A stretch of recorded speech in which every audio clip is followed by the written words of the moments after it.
सूरत में खाड़ीपुर की समस्या को लेकर समन्वय बैठक आयोजित। सूरत के सर्किट हाउस में खाड़ीपुर की समस्या को लेकर केंद्रीय जल शक्ति मंत्री की अध्यक्षता में समन्वय बैठक आयोजित की गई।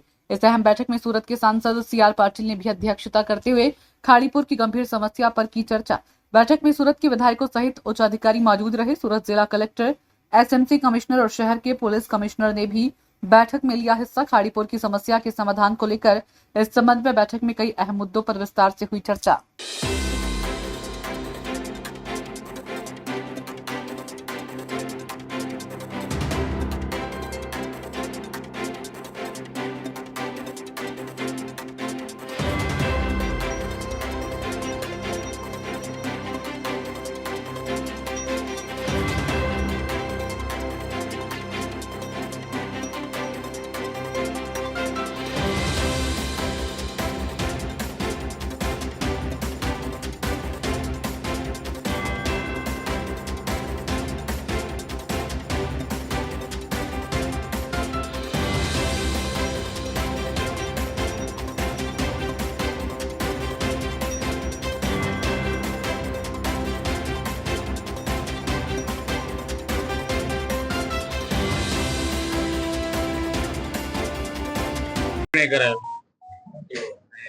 આજે સુરત સર્કિટ હાઉસ ખાતે કેન્દ્રીય જલ શક્તિ મંત્રાલયના કેબિનેટ મંત્રી શ્રી સીઆર પાટીલ સાહેબના અધ્યક્ષ સ્થાને અને રાજ્ય સરકારના દક્ષિણ ગુજરાતના માન્ય મંત્રીઓ સાથે અને સુરત મહાનગર અને સુરત જિલ્લાના વરિષ્ઠ અધિકારીઓ સાથેની આ ચોમાસામાં તાજેતરમાં જે વરસાદી પાણીને લઈને જે સમસ્યા ઊભી થઈ છે ત્યારે એ સમસ્યાના નિરાકરણ માટે ખાસ કરીને સુરત શહેરમાં વરસાદી પાણીનો ક્યાંક ને ક્યાંક ભરાવો થાય છે, પાણી ભરાઈ જાય છે અને માનવ જીવન પણ ખોટી અસર પડે છે અને સાથે જિલ્લામાંથી પણ જે પાણી આવે છે તો એને પણ કઈ રીતે ડાયવર્ટ કરીને શહેરમાં આવતું અટકાવવું એવા અગત્યના પાણીના પ્રશ્નો માટે આજે ચર્ચાઓ થઈ છે અને આગામી દિવસોમાં એનું એક હાઈ પાવર કમિટીનું પણ ગઠન કરીને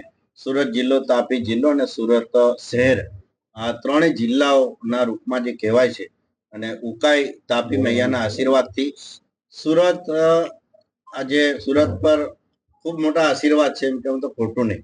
ત્યારે ત્યાંથી લઈને દરિયામાં તાપી મૈયા મળે છે ત્યારે ક્યાંક ને ક્યાંક ચોમાસામાં આમાં જે નુકસાન થાય છે પાણીનું ત્યારે એને એ સમસ્યાને દૂર કરવા માટેની આજે ચર્ચા કરવામાં આવી છે. એ તો હવે જિલ્લા પ્રશાસનને એવા કેન્દ્રીય મંત્રી શ્રી પાટીલ સાહેબે આ મુદ્દો ઉપસ્થિત કર્યો છે કે તમામ વિભાગને સાથે રાખીને એક હાઈ પાવર કમિટી બને, એનાથી કે જે તે વિભાગ પોતપોતાના નીતિમત્તાથી જોડાયેલા હોય છે ત્યારે એનું સરળીકરણ સાથે એનું સંકલન થાય, ત્વરિત એનો નિકાલ આવી શકે એ માટેની સૂચના આપી છે. સર, મુદ્દાઓની વાત કરીએ તો આ મીટિંગ મારા અધ્યક્ષસ્થાને થઈ નથી, કેન્દ્રીય મંત્રી આદરણીય શ્રી પાટીલ સાહેબના અધ્યક્ષસ્થાને છે અને માન્ય મંત્રીશ્રીઓ પણ હાજર હતા. ત્યારે તમામ મુદ્દાઓની ચર્ચા દેશે. મુખ્ય પાણીનો મુદ્દો છે. પાણીનો રસ્તો માનવ જાતિ કે માણસો જે તે માણસો બંધ કરે છે તો પાણીનો પોતાનો રસ્તો શોધી લેતો હોય છે.